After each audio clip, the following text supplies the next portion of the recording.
Hey everybody, welcome back to Booming with Bella. I am your host, Isabella Lainez. Make sure you are following at Booming with Bella on all social platforms and that you are subscribed to wherever you are either listening or watching, aka YouTube or Libsyn, Apple Podcasts, Spotify Podcasts, etc, etc, etc. Make sure you also like, follow along, comment, give a 5-star rating to help boost Booming with Bella and push it out to more people. With that all being said, hey, welcome back. Today we're talking about Cosa Nuestra, Capítulo 0.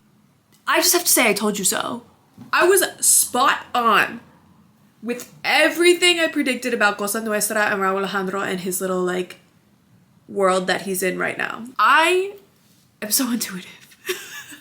In this episode, I just want to talk about Capítulo 0, kind of my thoughts, my reaction to it, where I think we'll go from here. And yeah, as you know, Rauw Alejandro dropped Cosa Nuestra, the first album, November 15th, 2024. We're just about at a year. This album he was kind of telling the story of someone who was born and raised in Puerto Rico, moving to Nueva York. But also it had this twist of like scorned love, mafia, involvement, etc. And it is kind of where we started to see the resurgence of salsa in the younger generation. He did a cover of Tu Con Él, originally by Frankie Ruiz. He performed it at the Global Citizens Festival. That was the first time we ever saw it. Thought it was just, performance cover. Then it comes out that he actually releases it on the album. To this day, mixed reviews about that song. I have friends and people that I've had conversations with and they feel like it didn't live up to their expectations of what they were hoping for. I have friends, know people, had conversations with people who absolutely love the song. They will play Frankie's version and they will play his version right after. And I know from my experience being out in Puerto Rico, I heard it all the time. So mixed feelings. I personally really liked it. I saw it live. I loved it live. I am working on the queue for my family Thanksgiving playlist and I have both Frankie's version and his on there. I really liked it, but that was it for salsa music that we got on Cosa Nuestra. I think one thing that people took away from it was that they were expecting him to do more. Me personally, after seeing Cosa Nuestra live and he did all these salsa renditions of his past songs and songs from Saturno, I was kind of like, yo, literally get back in that studio and do a salsa version for every single song and I will listen. We're hungry for salsa. Then come Bad Bunny with the Me Tirar Más Fotos. He comes out with 2 salsa songs and those like take off into space with how popular they became. It sparked a whole generation becoming obsessed with salsa again. Anyhow, Cosa Nuestra, I think that it was perceived well, but also it was like it varied per person. Overall, it was received decently well, but I do know some people that didn't have the same like reaction and attachment to this album that I do. I thought it's really good. I think the longevity is insane. I've been listening to 212 like every day for a year now. I've even had moments over the summer where certain songs have been coming back and I'm like, wow, that's a really great song. Like Mil Mujeres, I was running to from probably like April to I think August. Committed became big in like the summer for me. In the winter, Cosa Nuestra, the title track, became huge for me. It's been an album that has stayed in rotation since its release. So I really liked it. And I came on here and I said that he's talked about like Cosa Nuestra 2. He's talked about like a sequel or, a second album. He just said a second album. I had a feeling that with the story that he's trying to tell, it's going to be a prequel. I had a feeling that, this album was about the migration to New York and whatever happens there. All of a sudden he gets tied up in the mafia. Okay. The prequel is going to be about Puerto Rico and is going to be more in touch with the being on the island side versus the being from the island and moving to the United States side. And then he announces that he's doing a prequel. I was like, right, I knew this. And then the album drops. And he does these interviews. He did one with Zane Lowe, which was a really great interview. And he also did one with Ñengo Flow and Wisin. Those are 2 legendary reggaetoneros from different generations. But they had a really candid conversation about the state of reggaeton, what's happening right now in Puerto Rican music, what artists like Rauw and what Bad Bunny are trying to do for the younger generations to reconnect them with older styles of music, bringing that back to the forefront, as well as Rauw's work ethic, everything he's built with Cosa Nuestra, where it could go from here, message he's trying to convey with the album. They were good, candid conversations that I recommend watching. I think you can watch them both online, but they just kept saying stuff and I was like, oh my god, I hit the nail on the head. But basically, Rauw, or Rauw, as he's become Rauw with these albums, is trying to take us into a world. Capítulo Cero is a love letter not only to Puerto Rico but to the Caribbean as a whole. I really love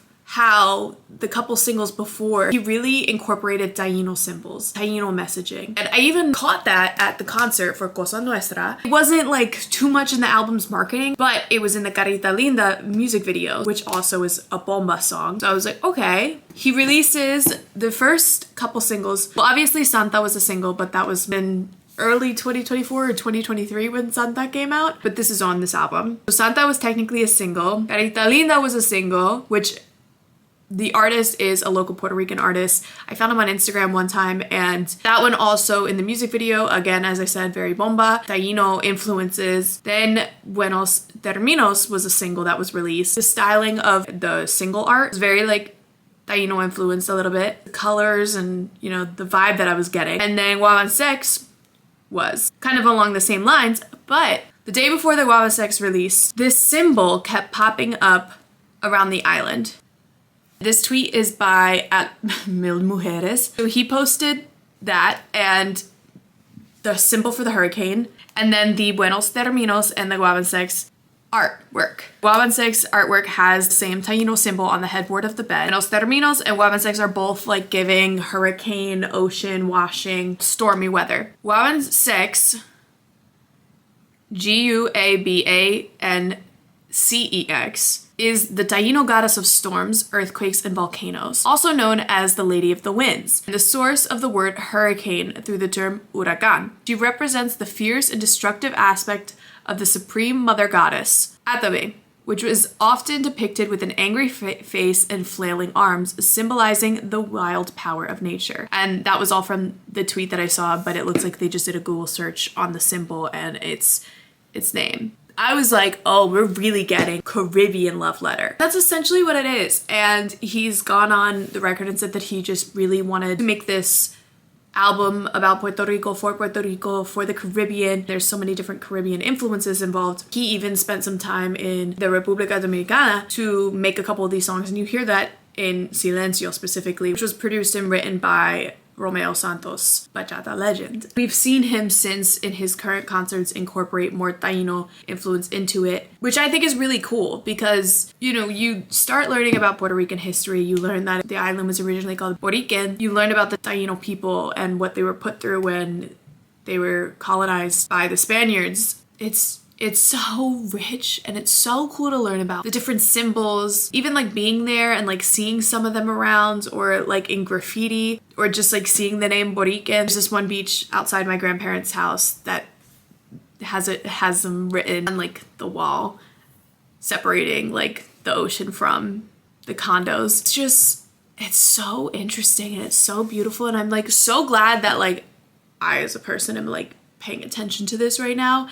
And I find it fascinating, and I'm so glad that I get to like continue to learn and like carry this tradition. I'm also wearing a sweatshirt from the Capítulo Cero merch drop, and on the back it's Rauw, and around the cero are a bunch of Taino symbols. This is what like the essentially I'm trying to say. I think it's really cool that he is incorporating Taino more and like bringing it to like putting it in front of the world's face. I just think that's so cool, which is part of the reason why I bought this sweatshirt. I was like, when am I ever gonna see like Taino symbols on merch again? So enough about all that, I guess. In the About the album, Rauw tells Apple Music that he wanted to start putting hints to people through this classic era, the salsa sounds, the Puerto Rican immigration. Through that journey of creating the world of Cosa Nuestra, he found so many things and many sounds that it was impossible to put it in just one project. Framed as more of a prequel than a sequel, Cosa Nuestra, Capítulo Cero moves even further away from the groundbreaking futurism of the preceding Saturno era of his career. He says, I just went deep in my story as a Puerto Rican. In doing so, the Latin superstar's style shifts closer to the very Caribbean essence from which he first emerged. A delicate choice that provides the album with a profoundly unique sound with robust cultural roots. The forms presented here exist both within and beyond the genre, with immersive songs like Caribeño and Naufragos rendering well-worn terminology like fusion rather useless. He says, I always study everything before I'm going to jump into it, any type of sound of music. I like to learn a little bit of history, which he talked about on the interview with Zane Lowe, that he enrolled in classes in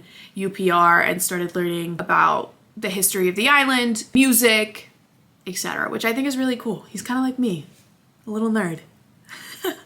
Likes to learn, especially when it comes to history and music. They said whether swinging to salsa en falsedad or basking in bachata and silencio, he seems consistently at home, sonically and otherwise. The spiritual and secular become one on his sublimely. Tropical guava sex with polyrhythmic percussion elevates the intricate love song Carita Linda. And then it talks about the guests. He's also mentioned that this world of Cosa Nuestra, like, he is so deep in, and he's not ready to leave it. So he could be releasing things related to Cosa Nuestra for who knows how long. I think there's something to be said that, like, once you start tapping into that, for him right now, he's tapping into a different side of him that's probably always, like, been there, like his interests, and now his creative juices are flowing. He's tapped the gold mine and he's just gonna keep going. I like it.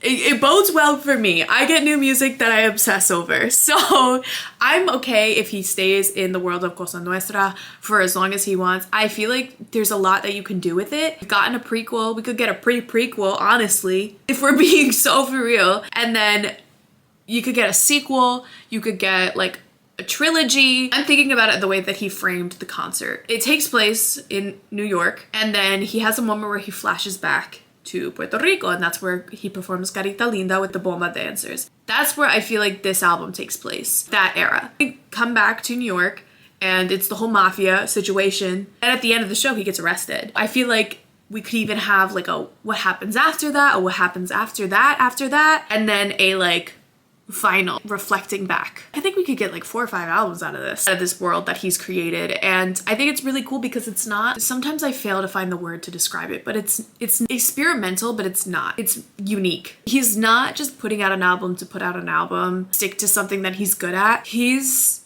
tapping into like his creative juices, doing what he wants to do. If he really wanted to, he could have given us another Saturno, 2 more Saturnos, and it probably would have done well, but he's taking that risk. Like, we're still getting perreo and reggaeton for sure, and there's some futuristic interlopings within the album in like a hidden sort of unexpected way, but he's not just churning out what works and what does well for him. He's creating art that's true to him, that allows him to play around with his voice, which I think is great, or exercise his voice, and allows him to be creative and build things. He was named Rolling Stone's greatest Latin showman, and they talked about this tour that he's built and the show that he's built. And he talked about how he got a lot of inspiration. He was a theater kid, but not musical theater. He got a lot of inspiration from the theater, and he's really trying to cultivate this experience throughout all the shows, which is why like there's some limitations to where they go, where they perform at, because he's so careful about this world that he created, and he wants you to get it.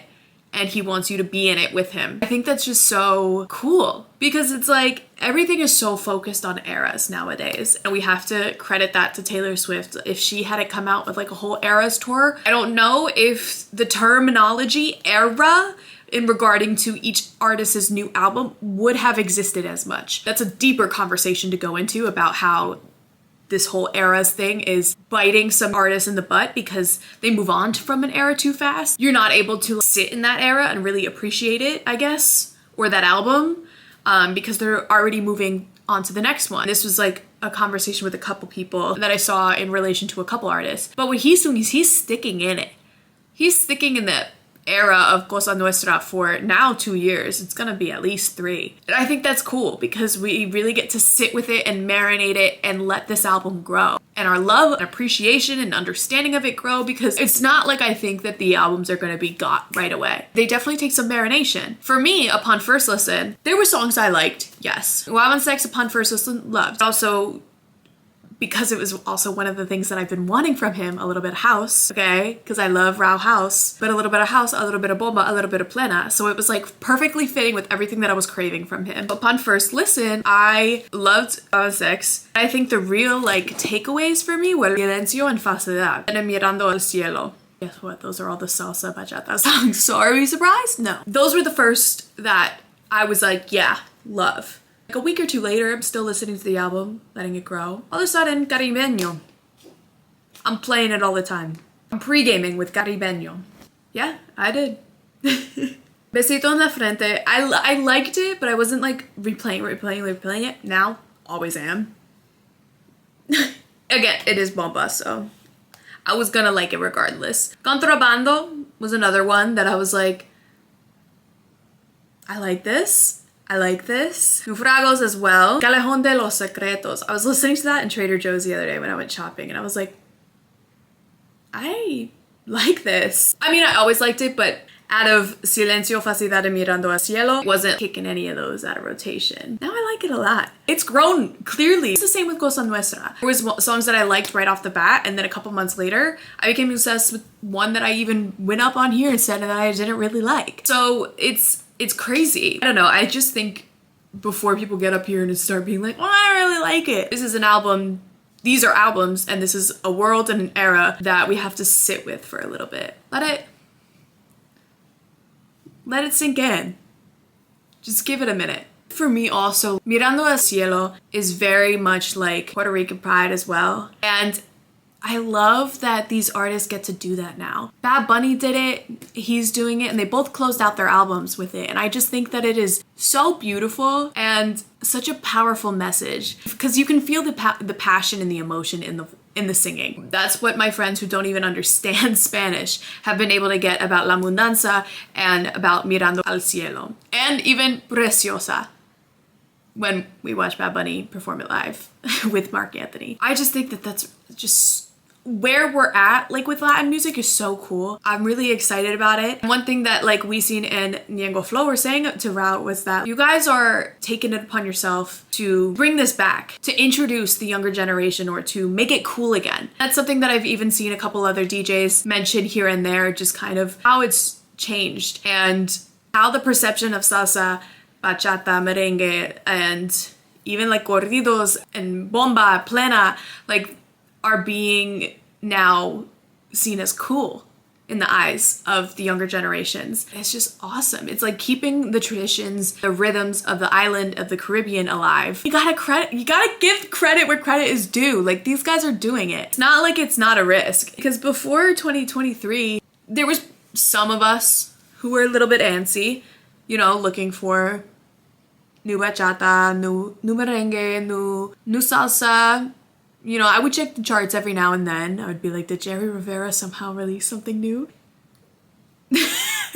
You know, it was kind of dry. It was slim pickings. There wasn't much. I remember I would scroll the Apple Music, tropical music or whatever, because they didn't have like a salsa thing or like even a merengue or bachata. Like everything was just under tropical. I would look and I would be seeing songs like, I would look, say, in like 2025, I would see like songs listed as new and they would be from like 2023 or like 2020 or 2019. I had like Nati Peluso who was giving us new salsa here and there, but to the point where there was like a demand that wasn't there until I would say this year. Credit to Bad Bunny and Rauw for hopping on the train and providing us.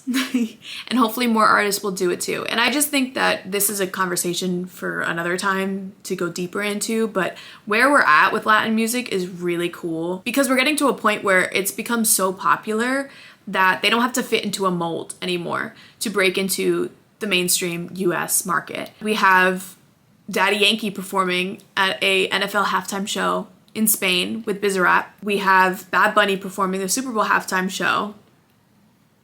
We have Bad Bunny breaking barriers for Grammy nominations. It's just such a cool space that we're in right now that these artists can do something that's prideful for where they're from. Like Bad Bunny did it with Debí Tirar Más Fotos. That was very, like, as Puerto Rican as an album as you can get. And Rauw Alejandro has done it with the story of Cosa Nuestra in a way where you see the story of an immigrant moving from the Caribbean to the United States. He's telling that story. We're not finished with the story, so if you're a little confused, don't worry, we'll get there. Even Karol G did it with Tropico Queta. It was very much infused with Colombian culture. I think for them, it's probably like so rewarding as an artist to be able to finally do something like this. For me as a listener, and to see these songs do well, like it's probably even more rewarding, because it's like I'm putting my island and where I'm from on my back. And you know, if it's received, it's received. But if not, I'm finally at a place where I can do this. And then it's being well received and only continuing to grow to get us to where we are today.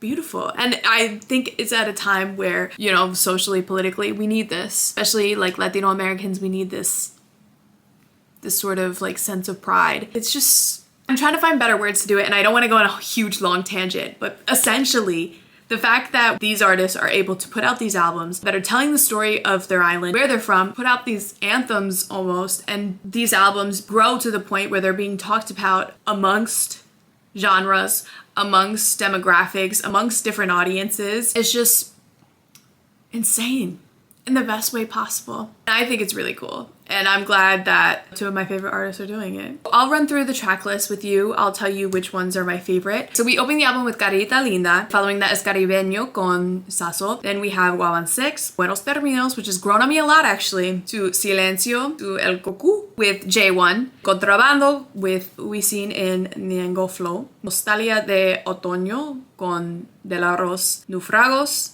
then Besito en la Frente, Santa con Russian and Era Star, Callejón de los Secretos con Mon Laferte, Falsedad, and Mirando al Cielo.